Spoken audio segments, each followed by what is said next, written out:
Good morning everyone. নতুন একটা সুন্দর দিনের শুভ সকাল জানিয়ে আজকের এই ব্লগটা শুরু করছি। সকলে আশা করি ভীষণ ভালো আছো। আমি কিন্তু ভালো নেই, মানে আমি মোটামুটি আছি বলতে পারো। সকালবেলা ঘুম থেকে ওঠার পর থেকেই শরীরটা কেমন একটা ভারী ভারী লাগে, আর গা হাত পা এত ব্যথা লাগে যেন কিছুই ভালো লাগে না। কিন্তু ওই যে সমস্ত খুঁটিনাটি ছোটোখাটো যে সমস্ত ঘরের কাজ আছে সেগুলো তো করতেই হবে। প্রতিটা ঘরের বউদের এই একই কাজ থেকে থাকে, যেগুলো না করলেই নয়। সে তোমার যত শরীর খারাপই লাগুক না কেন, তোমাকে সেগুলো করতেই হবে, কিছুই যে করার নেই। যাই হোক, মুখ টুক ধুয়ে নিলাম, এবারে চলে এলাম রান্নাঘরে। আজকে বসাচ্ছি হচ্ছে সকালবেলাতে চা, তবে চাটা আমি খাবো না, আমি খাবো হচ্ছে প্রোটিন পাউডার। মানে ডাক্তারে আমাকে যে প্রোটিন পাউডারটা দিয়েছে সেটাই আমি গুলে খাবো।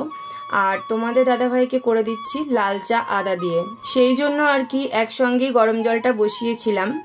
আর এই যে এই প্রোটিন পাউডারটা দিয়েছে, আমি আসলে এটা জলে গুলে খেতাম না, আমাকে এটা ডাক্তারের দুধে গুলেই খেতে বলেছে। কিন্তু দুধ খেলে পরে আমার ভীষণ অ্যাসিডিটির প্রবলেম হয়, যার কারণে বাধ্য হয়ে আমি এই জল দিয়ে গুলেই খাওয়ার চেষ্টা করি।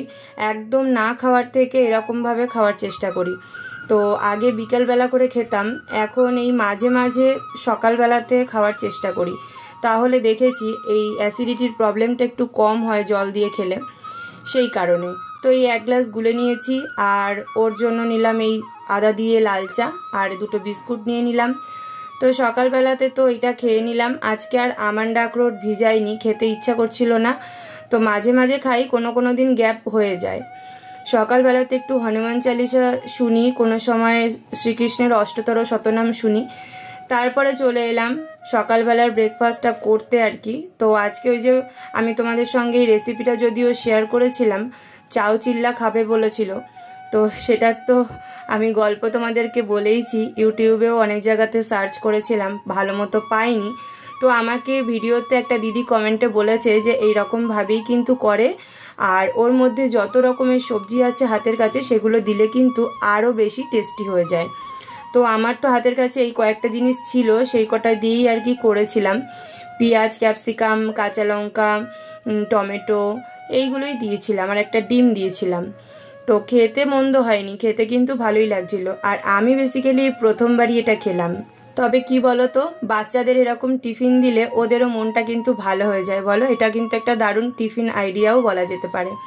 তো আমি প্লেটে দেখো সাজিয়ে নিয়েছি, আর সসের সঙ্গেই কিন্তু সার্ভ করেছি। আমি কিন্তু খাবো না, আমি ওই দিয়েছি 5টা ওকে, আর আমি খেয়েছিলাম 2টো, কারণ প্রোটিন পাউডার খাওয়ার পরে একটু পেটটা ভরাই থাকে বেশ কিছুক্ষণ।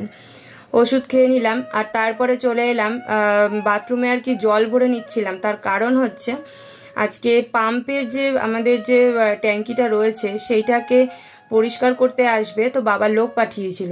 তো তোমাদের দাদাভাই আজকে বাড়ি ছিল বলে সেই কারণে লোক পাঠিয়েছিল, যে তাহলে দেখভাল করতে পারবো। আমি তো অতবার উপর নিচ করে আর ওঠানামা করে দেখতে পারবো না, সেই কারণে। এই দেখো রিজার্ভার ছিল নিচে, সেটাও পরিষ্কার করতে এসেছিল। তো ওরা ওখানে কাজবাজ করুক। আর আমার হঠাৎ করে মাথায় বুদ্ধি এলো যে তোমাদের দাদাভাইয়ের জন্মদিন চলে গেছে 25শে জুলাই, তো সেই দিন বাড়িতে কিছু অনুষ্ঠানের কারণে সেই জন্মদিনটা পালন করা হয়নি। তো আমার ইচ্ছা করলো যে ঘরে যা আছে সেটা দিয়েই একটু রান্নাবান্না করে ওকে খেতে দিই। কারণ দেখো প্রতি বছর না, বিয়ের পরে প্রথম বছরে আমি কিন্তু রান্নাবান্না করে দিয়েছিলাম, তোমাদের সঙ্গে ভিডিও শেয়ারও করেছিলাম। কিন্তু এইবার যেহেতু হয়ে ওঠেনি করাটা, তো সবার জন্মদিনে হয়, ওরটা কেন মিস যাবে। আর কেক সেদিন যদিও বানিয়েছিলাম, তো সেটা হচ্ছে রাত 12টার সময় কেটেছিল, কিন্তু খাওয়া দাওয়াটা কিন্তু মিস চলে গেছে।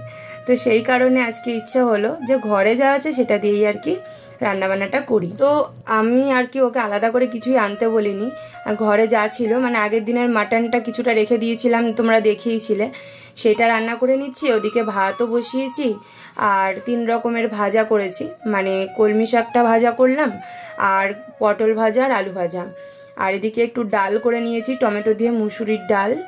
আর চাটনিটা করলাম অল্প সামান্য একটুখানি, আর পায়েসটা করলাম। পায়েসটা তো জন্মদিনের মেইন জিনিস, যেটা না করলেই নয়। তবে পায়েসের জিনিস ছিল না, কাকি এসেছিল কাজ করতে, তো কাকিকে বললাম কি কাকি তুমি একটু এনে দাও না, কারণ তোমাদের দাদাভাইকে বলে তখন বলবে না করতে হবে না।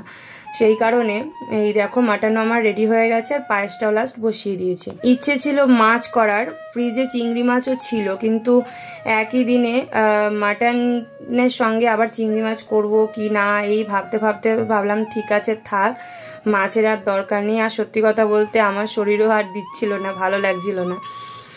যাই হোক, এই কয়েকটা পদই রান্না করতে পেরেছি, বেশি কিছু পারিনি। আগামী বছর চেষ্টা করব আরও ভালো কিছু করে দেওয়ার, যেটা এই বছর হয়তো পারলাম না। এই দেখো আমার তো প্লেটিং করতে ভীষণ ভালো লাগে, তোমাদেরকে দেখাই, সাজাতে বা সাজিয়ে গুছিয়ে খেতে দিতে আমার বরাবরই ভীষণ ভালো লাগে। তো সবার প্রথমে ওই দেখো ভাতটা তো এরকমভাবে শেপ করে দিতে বেশ দারুণ লাগে, আর তার উপরে একটা গন্ধরাজ লেবুর টুকরো আর একটা কাঁচা লঙ্কা দিয়ে দিয়েছি, আর পটল ভাজা, আলু ভাজা আর হচ্ছে কলমি শাকটাও দিয়ে দিলাম। আর এদিকে ডালটাও বাটিতে নিয়ে নিয়েছি, আর এদিকে মাটনটাও বাটিতে করে দিয়ে দিচ্ছি। আর মাটনটা আগের দিনের তুলনায় আজকের দিনের সেদিন যে মাটনটা করেছিলাম ভীষণ ভালো হয়েছিল খেতে। কোনো দিন হয়ে যায় দেখবে একই জিনিস দিয়ে রান্নাবান্না করলেও কোনো দিন ভালো, আগুন জলের কাজ তো, কোন দিন কেমন হয় বলা যায় না। তবে চাটনিটা আজকে আমার একেবারে মন মতো হয়নি, ওইদিকে কোন একটা হাতে কাজ ছিল বোধহয়, সেটা দেখতে গিয়ে চাটনিটা একেবারে শুকিয়ে গেছে। যাই হোক, আর এদিকে দেখো পায়েসটাও আমি বাটিতে দিয়ে দিচ্ছি, একদম গরম গরম ধোয়া উঠছে পায়েস থেকে। কারণ আমি ভেবেছিলাম যে আদৌ দেরি হয়ে যাবে কি না খেতে দিতে, তো দেখলাম দুটোর মধ্যে সমস্ত রান্নাবান্না কমপ্লিট হয়ে গেছিলো, তো সেই কারণে আর অসুবিধা হয়নি। আর এটার মধ্যে খাওয়া দাওয়াও কমপ্লিট হয়ে গেছে।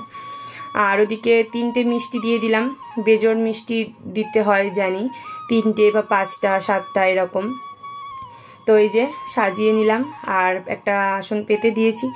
তো ওকে এবার বসতে বললাম একটা ভালো জামা পরে তো আসো, গরমে জামাই পরতে ইচ্ছা করছিল না, তাই বললাম যে একটু ফটো টটো তুলবো, তো সেই কারণেই আর কি। তো এই যে জলের গ্লাসও দিয়ে দিলাম। তো আমার সমস্ত কিছু একদম সাজানো গোছানো কমপ্লিট।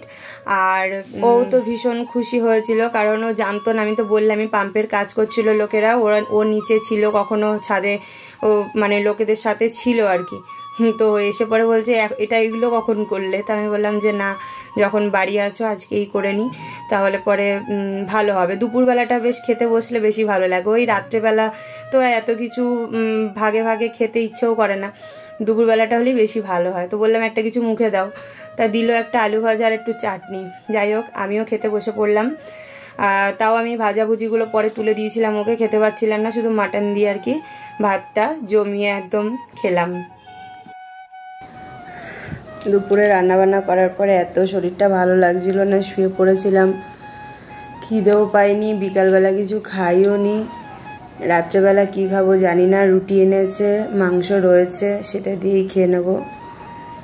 তা ভাবছিলাম অনেকদিন ফটো টটো তোলা হয় না কিছু, একটা শাড়ি পরে একটুখানি একটা ফটো তুললাম, ওই জন্যই লিপস্টিকটা দেখতে পাচ্ছ, আর কিছু দিইনি, কিছু দুধটা পরা রয়েছে। কেমন যেন হয় দুপুরবেলার টাইমটাতে, আমার কেনই অসুবিধাটা হয় জানি না। খাওয়া দাওয়ার পরে লোকে ঘুমায় দুপুরবেলা করে, আমার ঘুমালেই এত শরীর খারাপ করে না, কিন্তু এদিকে ডাক্তারে বলেছে ঘুমাতে, কোন দিকে যাব? এই জন্য আজকে আর ভিডিওটাকে লম্বা করতে পারিনি, এখানেই স্টপ করে দিতে হচ্ছে। রাত্রিবেলা আদৌ খেতে পারবো কিনা জানি না, এখন বাজে রাত 10টা, তাও আমার কোনো খিদের ভাব নেই, শুধু জল খেয়ে যাচ্ছি, তাও খিদে পাচ্ছে না। দুপুরবেলা তো তোমরা দেখলে ওই কটা ভাতই খেয়েছিলাম, তাও শুধু মাংস দিয়েই খেলাম আর ডাল দিয়ে, ভাজাভুজিও আমি তোমাদের দাদাভাইকেই দিয়ে দিয়েছিলাম, এক টুকরো করে নিয়েছিলাম, তাইতে এই অবস্থা, জানি না কি হবে, ভালো লাগছে না। যাই হোক, টাটা, সকলে ভালো থেকো, দেখা হচ্ছে নেক্সট ব্লগে।